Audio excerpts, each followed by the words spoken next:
Hi friends, అందరు బాగున్నారా? మేము కూడా బాగానే ఉన్నామండి.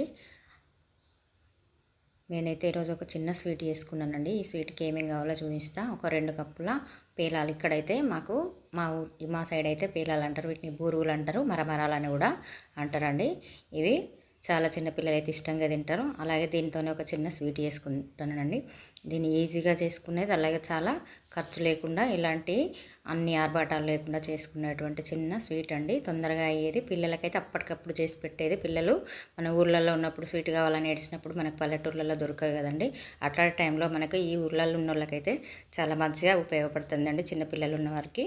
అయితే దీన్ని ఏం చేయాలంటే, మనం ఒక స్టవ్ పైన గిన్నె పెట్టుకొని దీన్ని కొంచెం వేడయ్యేంత వరకు వేయించుకోవాలి. దీనికి ఒక 10 నుండి 15 ఈ కాజునైతే వేసుకున్నానండి. కాజు వేసుకుంటే టేస్ట్ మంచిగా ఉంటుంది స్వీటు, అందుకే వేసుకున్నానండి. ఇటు పేలాలని అయితే కొంచెం వేడి, అంటే మనకు దీన్ని మిక్సీ చేసుకుంటే మంచిగా పొడిగా అయ్యేంత వరకు వేయించుకోవాలండి. అలాగే దీనికి నేను 2 కప్పుల పేలాలు తీసుకుంటే ఒక సగం కప్పు చక్కెర తీసుకొని దానిలో ఒక 4 టేస్ట్ కోసం అయితే యాలకులు వేసి మిక్సీ వేసి పక్కన పెట్టుకున్నానండి. అదేవిధంగా మనం ముందుగా వేయించి పెట్టుకున్నటువంటి ఈ పాలాలు ఉన్నాయి కదా, ఈ పేలాలను కూడా మంచిగా పొడిగా మంచిగా, అంటే మనకు పిండి అయ్యేంత వరకు మెత్తగా పట్టి ఒక పక్కన పెట్టుకోవాలండి. ఈ చక్కెర పక్కన పెట్టుకున్నాం కదా, ఈ చక్కెరలోకి అయితే మనము కాచి చల్లార్చిన పాలను ఒక 2-3 స్పూన్లు మనకు పలసగా అయ్యేంత వరకు దీన్ని కలుపుకోవాలండి. ఎక్కువ ఒకేసారి పోస్తే మనకు బాగా అయిపోతాయి, అందుకే మనం ఇక్కడ కొంచెం జావలాగా అయ్యేంత వరకు కలుపుకొని, ఈ చక్కెర అనేది కూడా పాలు పోస్తే కరుగుతుంది కదా, అట్లనే పోస్తే పిండి మనకు కలవదు. అలాగే నీళ్ళు పోస్తే ఎక్కువ అవుతుంది, అందుకే కొన్ని పాలు పోసుకుంటే టేస్ట్ కూడా వేరే ఉంటుంది.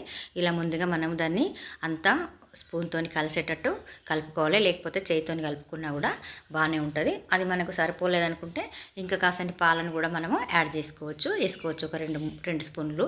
మనకు వేసుకున్న తర్వాత దాన్ని మంచిగా మనం చపాతీ పిండిని అయితే ఎలా మెత్తగా ఒత్తుకుంటామో చపాతీ పిండి లాగానే దీన్ని మంచిగా ముద్దకు వచ్చేంత వరకు కూడా కలుపుకోవాలి. కాకపోతే ఎక్కువగా వాటర్ పోస్తే మనకు అది లూజ్ అయిపోయి మనకి స్వీట్ అనేది కరెక్ట్గా రాదు షేప్లో, అందుకే మనం చూసుకుంటూ పాలను వేసుకొని కలుపుకొని ఇలా రౌండ్గా మనం రొట్టెకు ఎలాగైతే పిండి వేసుకొని ముద్దలాగా చేసుకుంటామో అలా చేసుకున్న దాన్ని మనకు ప్లేటుకు కింది పక్కన కొంచెం అంత నెయ్యి అనేది రాసుకొని ఉంచుకోవాలి. అలాగే మనం కొంచెం నెయ్యి చేతికున్న ఆ పిండికి అనేది పైన రాసుకుంటే మంచిగా మనకు కొత్తడానికి ఈజీగా ఉంటుంది.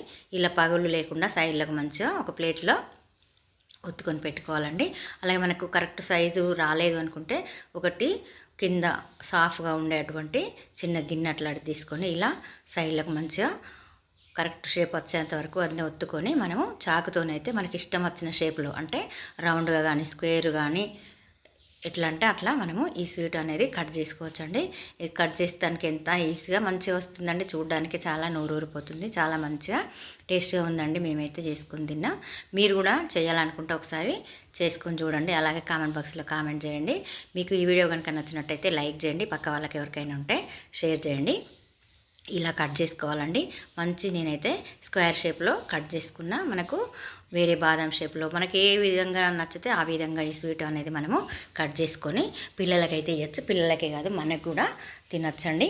ఏదైనా చిన్న చిన్న పండుగలు అకేషన్స్ ఉన్నా కూడా మనం ఇంట్లో చిన్న పిల్లలకు చేసి పెట్టుకోవచ్చు. మనకు మొన్న వచ్చినటువంటి రాఖీ పౌర్ణమి కానీ వినాయక చవితి కానీ ఎప్పుడైనా మనకు తినాలనిపించినప్పుడు పిల్లలకే కానీ మనకే కానీ చేసుకోవడానికి అయితే చాలా ఈజీగా ఉంటుందండి. చాలా మెత్తగా కూడా మంచిగా ఉంది. మనం పిండిని ఎంత మంచిగా విసుకుతే ఈ స్వీట్ అనేది అంత మంచిగా వస్తుంది. మనం చపాతీ పిండిని అయితే ఎట్లా విసుకుంటామో అట్లా విసుకోవాలండి. Thank you for watching.